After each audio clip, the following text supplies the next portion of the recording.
بسم اللہ الرحمن الرحیم۔ السلام علیکم ورحمۃ اللہ وبرکاتہ۔ صریح اس لفظ کو کہتے ہیں جس سے مراد ظاہر ہو، جیسے بعتو اور اشتریتو کا لفظ، کہ بعتو کے لفظ سے بیچنے کے معنی ظاہر ہیں، یعنی میں نے بیچا،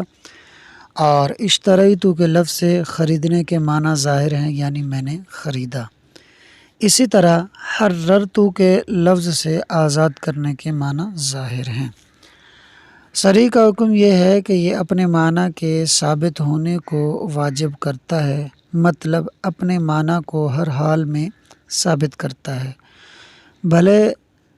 صریح لفظ جملہ خبریہ میں آئے یا صفت بنے یا منادہ بنے، یعنی ندا میں آئے۔ صریح کا دوسرا حکم یہ ہے کہ یہ نیت سے بے نیاز ہوتا ہے، نیت کا محتاج نہیں ہوتا۔ اس کا مطلب یہ ہے کہ آپ نے لفظ صریح بولا جس کے معنی ظاہر ہیں، تو اب نیت کرنے کی ضرورت نہیں ہوگی، بلکہ جو معنی لفظ سے ظاہر ہیں وہی مراد ہوں گے۔ صریح کے ان دونوں حکموں پر اب صریح کی مثالیں سنیں۔ اگر شوہر اپنی بیوی سے کہے انتی طالقن، یعنی تو طلاق والی ہے، تو بیوی کو طلاق واقع ہو جائے گی، بھلے شوہر نے طلاق کی نیت کی ہو یا نہ کی ہو، کیونکہ طالق لفظ صریح ہے جو طلاق کے معنی میں ظاہر ہے، نیت کا محتاج نہیں ہے۔ اور یہاں طالق صفت واقع ہو رہا ہے امرأتن کی، کیونکہ اصل میں مثال یوں ہے انتی امرأتن طالقن۔ یوں ہی اگر شوہر اپنی بیوی سے کہے طلقتو کی، یعنی میں نے تجھے طلاق دی، تو بیوی کو طلاق واقع ہو جائے گی، بھلے شوہر نے طلاق کی نیت کی ہو یا نہ کی ہو، کیونکہ طلقتو کی لفظ صریح ہے جو طلاق کے معنی میں ظاہر ہے، نیت کا محتاج نہیں ہے۔ یہاں طلقتو کی خبر واقع ہو رہا ہے کیونکہ یہ جملہ فعلیہ ہے، اور جملہ فعلیہ خبر کی اقسام میں سے ایک قسم ہے۔ اسی طرح اگر شوہر نے اپنی بیوی سے کہا یا طالقو، یعنی اے طلاق والی، تو بیوی کو طلاق واقع ہو جائے گی، بھلے شوہر نے طلاق کی نیت کی ہو یا نہ کی ہو، کیونکہ طالقو لفظ صریح ہے جو طلاق کے معنی میں ظاہر ہے اور نیت کا محتاج نہیں ہے۔ اور یہاں یا طالقو ندا کی مثال ہے، یعنی پکارنا۔ اب اگر آپ طلاق کی یہ تینوں مثالیں سمجھ گئے تو یہی تینوں مثالیں آزاد کرنے میں بھی ہیں، یعنی آقا اگر اپنے غلام سے کہے انت حر حررتک یا حر، یعنی تو آزاد ہے یا میں نے تجھے آزاد کیا، یا اے آزاد، تو غلام آزاد ہو جائے گا، بھلے آقا آزاد کرنے کی نیت کرے یا نہ کرے، کیونکہ یہ تینوں مثالیں صریح ہیں جو آزاد کرنے کے معنی میں ظاہر ہیں، نیت کی محتاج نہیں ہیں۔ صریح اپنے معنی کو ثابت کرتا ہے، نیت کا محتاج نہیں ہوتا۔ اس پر احناف نے فرمایا کہ تیمم مطلق طہارت کا فائدہ دیتا ہے، وضو کی طرح، یعنی جس طرح وضو سے طہارت مطلقہ حاصل ہوتی ہے، یوں ہی تیمم سے بھی طہارت مطلقہ حاصل ہوتی ہے، کیونکہ اللہ نے قرآن میں وضو اور تیمم کا ذکر کرنے کے بعد فرمایا وَلَٰكِن يُرِيدُ لِيُطَهِّرَكُمْ، لیکن وہ چاہتا ہے، یعنی اللہ تعالیٰ چاہتا ہے کہ تمہیں پاک کر دے۔ تو اس آیت میں لِيُطَهِّرَ یہ لفظ صریح ہے جو تیمم سے طہارت کے حاصل ہونے میں ظاہر ہے، وضو کی طرح۔ تو جس طرح وضو سے طہارت مطلقہ حاصل ہوگی، اسی طرح تیمم سے بھی طہارت مطلقہ حاصل ہوگی۔ جبکہ امام شافعی علیہ الرحمہ کے تیمم کے بارے میں دو قول ہیں۔ ایک قول یہ ہے کہ تیمم طہارت ضروریہ ہے، یعنی ضرورت کے وقت طہارت کا فائدہ دیتا ہے، نہ اس سے پہلے طہارت کا فائدہ دے گا، نہ اس کے بعد۔ جیسے نماز ایک ضرورت ہے جس کے لیے پانی نہ ہونے کی صورت میں تیمم کرنا ضروری ہے، تو تیمم نے نماز کی ضرورت کے وقت طہارت کا فائدہ دیا، لہٰذا تیمم طہارت ضروریہ ہے اور نماز کے وقت ہی طہارت کا فائدہ دے گا۔ اور امام شافعی کا دوسرا قول یہ ہے کہ تیمم طہارت ضروریہ بھی نہیں ہے، بلکہ ساتر حدث ہے، یعنی ناپاکی کو چھپانے والا ہے، اور اس پر دلیل وہ یہ دیتے ہیں کہ یہی وجہ ہے کہ تیمم کرنے والا شخص اگر پانی کو دیکھ لے تو اس کا حدث یعنی ناپاکی لوٹ آتی ہے۔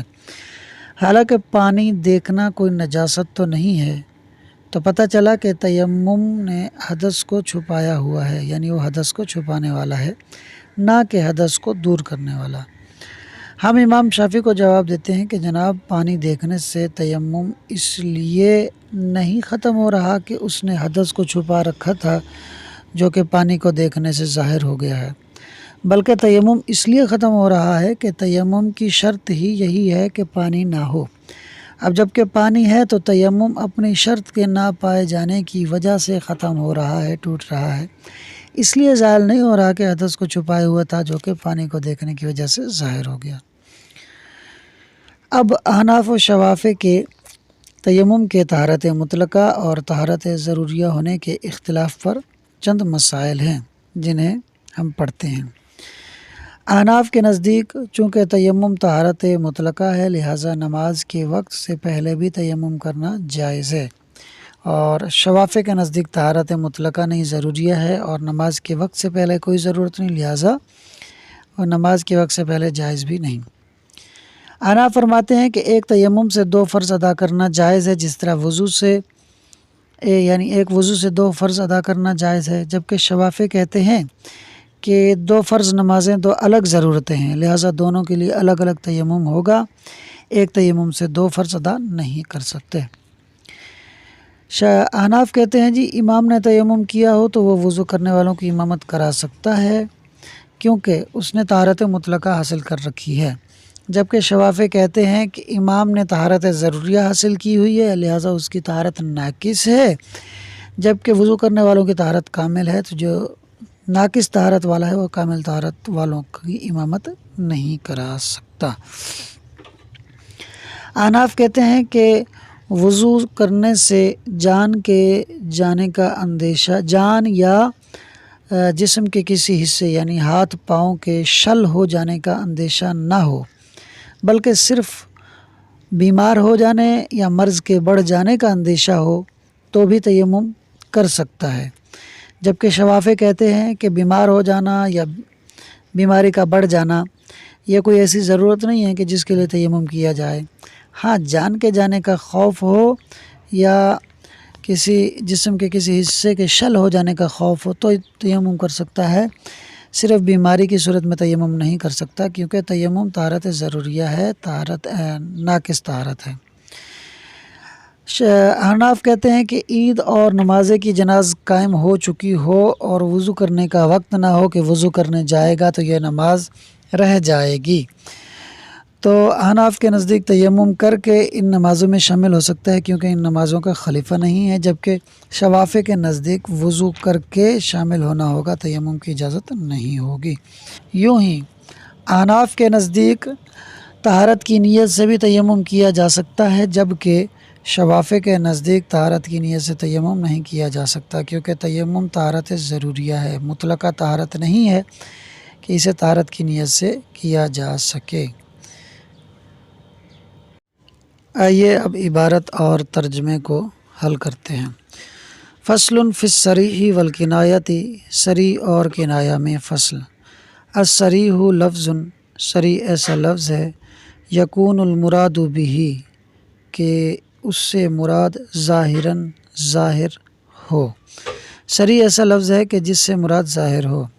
کا قول ہی جیسا کہ اس کا یعنی کہنے والے کا قول، بعت و اشتریت امثال ہی، میں نے خریدا، میں نے بیچا، اور اسی کی مثل یعنی حررت۔ و حکمہ، اور اس کا حکم یعنی صریح کا، انہ یوجب ثبوت معناہ کہ یہ واجب کرتا ہے اپنے معنی کے ثبوت کو، بأی طریق کانا کسی بھی طریقے سے۔ کانا کے بعد من بیانی ہے، اس کا ترجمہ یعنی سے ہوگا، من اخبار او نعت او نداء، یعنی خبر کے ذریعے، صفت کے ذریعے یا ندا کے ذریعے۔ ومن حکم ہی، اور اس کے حکم میں سے ہے یعنی صریح کے حکم میں سے ہے، انہ یستغنی عن النیت کہ وہ نیت سے بے نیاز ہوتا ہے۔ وعلی ھذا قلنا، اور اسی پر ہم نے کہا، اذا قال لامراتی جب کہے اپنی بیوی سے، کون؟ شوہر، انت طالق تو طلاق والی ہے، یہ صفت کی مثال ہے، او طلقتو کی یا میں نے تجھے طلاق دی، یہ خبر کی مثال ہے، او یا طالقو یا اے طلاق والی، یہ ندا کی مثال ہے۔ یقع الطلاق تو طلاق واقع ہو جائے گی، نوا بھی طلاق اس نے نیت کی ہو اس سے طلاق کی، او لم ینوی یا نیت نہ کی ہو۔ وکذا لو قال لعبدہ اسی طرح اگر اس نے کہا اپنے غلام سے یعنی آقا نے، انت حر تو آزاد ہے، یا او حررتو کا یا میں نے تجھے آزاد کیا، او یا حر یا اے آزاد، تو اس سے بھی وہ غلام آزاد ہو جائے گا۔ وعلی ھذا قلنا اور اسی پر ہم نے کہا کہ سری جو ہے یہ اپنے معنی کو کسی بھی طور پہ ثابت کر دیتا ہے۔ ہم نے کہا ان التیمم یفید الطہارۃ، بے شک تیمم طہارت کا فائدہ دیتا ہے، لأن قولہ تعالی اس لیے کہ اللہ تعالیٰ کا فرمان ولیکن یرید لیطہرکم اور لیکن وہ چاہتا ہے یعنی اللہ تعالیٰ کہ تمہیں پاک کر دے، یہ فرمان صریح صریح ہے فی حصول الطہارت بہ، بہ کی ہی ضمیر کا مرجع تیمم ہے، تیمم کے ساتھ طہارت کے حاصل ہونے میں، یعنی اللہ کا یہ فرمان تیمم کے ساتھ طہارت کے حاصل ہونے میں صریح ہے۔ وللشافعی علیہ الرحمۃ فیہ قولان اور امام شافعی علیہ الرحمہ کے اس میں دو قول ہیں، احدہما ان میں سے ایک قول انہ طہارت ضروریت کہ وہ یعنی تیمم طہارت ضروریہ ہے، والآخر اور دوسرا قول انہ لیس بطہارت کہ وہ طہارت نہیں ہے، بل ہوا ساتر للحدث بلکہ وہ حدث کو چھپانے والا ہے۔ وعلی ھذا الاختلاف اور اس اختلاف پر، اختلاف ھذا کے اوپر لکھا ہوا ہے، اس اختلاف پر یخرج المسائل تخریج کی جائے گی مسائل کی اعلیٰ مذہبین دونوں مذہبوں پر، یعنی احناف اور شوافی کے مذہب پر۔ آگے جو من ہے یہ بھی بیانیہ ہے، من جوازی ہی قبل الوقتی یعنی اس کا تیمم کا ہی ضمیر کا مرجع تیمم ہے، یعنی اس کا مطلب تیمم کا وقت سے پہلے جائز ہونا ہمارے نزدیک ہے، شوافی کے نزدیک نہیں ہے۔ وَأَدَاءِ الْفَرْضَيْنِ بِتَيَمُّمٍ وَاحِدٍ اور دو فرضوں کا ایک تیمم سے ادا ہونا ہمارے نزدیک جائز ہے، شوافی کے نزدیک نہیں ہے۔ وَإِمَامَةِ الْمُتَيَمِّمِ لِلْمُتَوَضِّئِينَ اور تیمم کرنے والے کا وضو کرنے والوں کی امامت کرانا ہمارے نزدیک جائز ہے، ان کے نزدیک جائز نہیں۔ وَجَوَازِهِ بِدُونِ خَوْفِ تَلْفِ النَّفْسِ أَوِ الْعُضْوِ بِالْوُضُوءِ اور وضو کے ساتھ جسم کے کسی حصے یا جان کے ضائع ہونے کے خوف کے بغیر بھی تیمم کا جائز ہونا ہمارے نزدیک جائز ہے، جبکہ بیمار ہونے یا مرض بڑھنے کا اندیشہ ہو۔